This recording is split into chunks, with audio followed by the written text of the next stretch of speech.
everyone, kembali lagi bersama kami dari kelompok 8. Dalam video kami kali ini, kami akan membahas tentang adaptasi fisiologis dan psikologis pada ibu hamil. Ada kami dari kelompok 8, yaitu Mercy Mateos, Angel Rehi, Renolva Manusiwa, dan juga Sela Matina Horo. Selamat menyaksikan. Nah teman-teman, seperti yang kita ketahui bersama bahwa dengan terjadinya kehamilan, maka seluruh sistem genitalia wanita mengalami perubahan yang mendasar sehingga dapat menunjang perkembangan dan pertumbuhan janin dalam rahim. Plasenta dalam perkembangannya mengeluarkan hormon somatotropin, estrogen, dan progesteron yang menyebabkan perubahan pada bagian-bagian tubuh di bawah ini yang akan kita bahas bersama-sama. Yang pertama ada sistem reproduksi yang terdiri dari beberapa. Yang pertama ada uterus. Uterus ini dia akan bertambah besar dari yang beratnya 30 gram kini menjadi 1000 gram saat kehamilan terakhir sekitar 40 minggu. Pembesaran ini disebabkan oleh peningkatan vaskularisasi dan dilatasi pembuluh darah hipertrofi dari otot rahim dan perkembangan DSI2 dan pertumbuhan janin. Nah teman-teman, pada trimester ketiga sekitar 28 minggu, dinding uterus mulai menipis dan lebih lembut. Pergerakan janin dapat diobservasi dan badannya dapat diraba untuk mengetahui posisinya dan ukurannya bagaimana. Korpusnya berkembang menjadi segmen bawah rahim dan pada minggu ke-36 kehamilan terjadi penurunan janin ke bagian bawah rahim.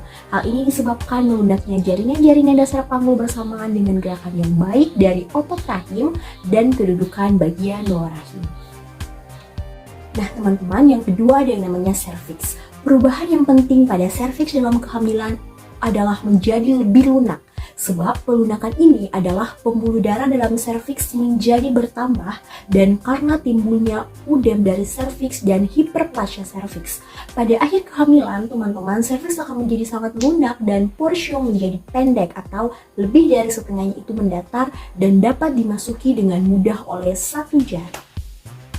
Yang berikut ada vagina.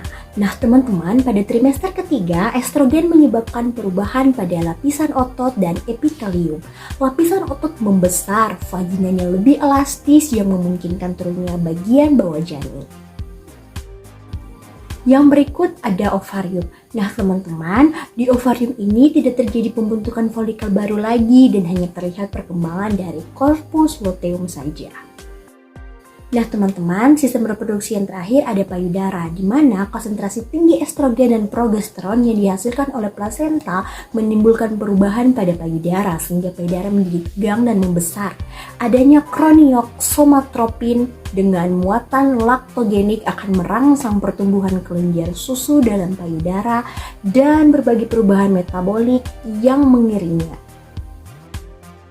Yang kedua, sistem pencernaan. Teman-teman, mulut dan gusi, peningkatan estrogen dan progesteron meningkatnya aliran darah ke rongga mulut. Hipervaskularisasi pembuluh darah kapiler gusi sehingga terjadi odema. Yang kedua, lambung. Estrogen dan HCG meningkat dengan efek samping mual dan muntah-muntah.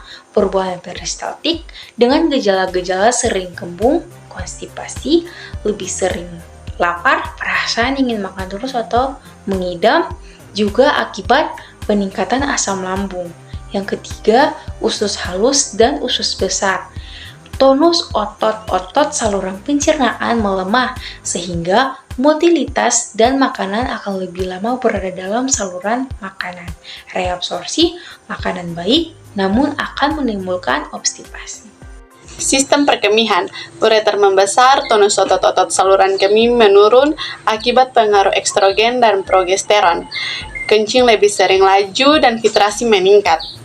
Dinding saluran kemih bisa tertekan oleh perbesaran uterus, menyebabkan hidrouter dan mungkin hidronefrosis, sementara kadar keratin, urea dan asam urat dalam darah mungkin menurun namun dianggap normal.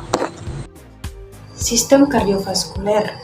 Meningkatnya beban kerja menyebabkan otot jantung mengalami hipertrofi, terutama ventrikel kiri sebagai pengatur pembesaran jantung. Kecepatan darah meningkat atau jumlah darah yang dialirkan oleh jantung dalam setiap denyutnya sebagai hasil dari peningkatan curah jantung. Ini meningkatkan volume darah dan oksigen ke seluruh organ dan jaringan ibu untuk pertumbuhan janin. Sistem integumen. Pada kulit terjadi perubahan deposit pigmen dan hiperpigmentasi karena pengaruh melanopron stimulating, hormon lupus, hipofisis anterior, dan pengaruh kelenjar suprarenalis. Hiperpigmentasi ini terjadi pada Steries gravidarum, livid atau alba, aerolamamae, papillamamae, linea nigra. Cloas macrovidarum setelah persalinan hiperpigmentasi akan menghilang. Sistem pernafasan. Pada kehamilan terjadi perubahan sistem respirasi untuk bisa memenuhi kebutuhan O2. Disampaikan itu terjadi desakan diafragma akibat dorongan rahim yang membesar pada usia kehamilan 32 minggu. Sebagai kompensasi terjadinya desakan rahim dan kebutuhan O2 yang meningkat. Ibu hamil akan bernafas lebih dalam sekitar 20-25% dari biasanya. Yang ketujuh ada sistem metabolisme. Metabolisme basal naik sebesar 15% sampai 20% dari semula, terutama itu pada trimester ketiga. Keseimbangan asam basa mengalami penurunan dari 155 per liter menjadi 145 per liter. Itu disebabkan adanya hemodilusi darah dan kebutuhan mineral yang dibutuhkan oleh janin. Nah, kebutuhan protein perempuan hamil itu semakin tinggi untuk pertumbuhan dan perkembangan janin tersebut. Nah, perkembangan organ kehamilan dan persiapan untuk laktasi. Dalam makanan diperlukan protein tinggi sekitar 0,5 gram atau sebutir telur ayam sehari. Kebutuhan kalori itu didapatkan dari karbohidrat, lemak, dan protein. Kebutuhan zat mineral untuk ibu hamil. Berat badan ibu hamil akan bertambah. Nah teman-teman, sekarang kita akan lihat apa saja adaptasi psikologis pada ibu hamil.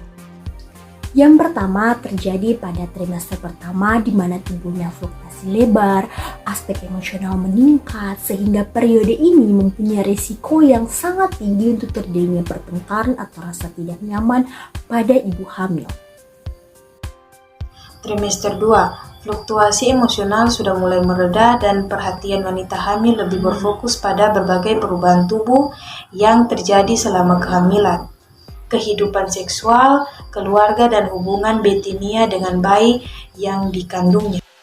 Untuk trimester ketiga berkaitan dengan bayangan risiko kehamilan dan proses persalinan sehingga wanita hamil itu sangat emosional dalam upaya mempersiapkan atau mewaspadai segala sesuatu yang mungkin akan dihadapi oleh mereka.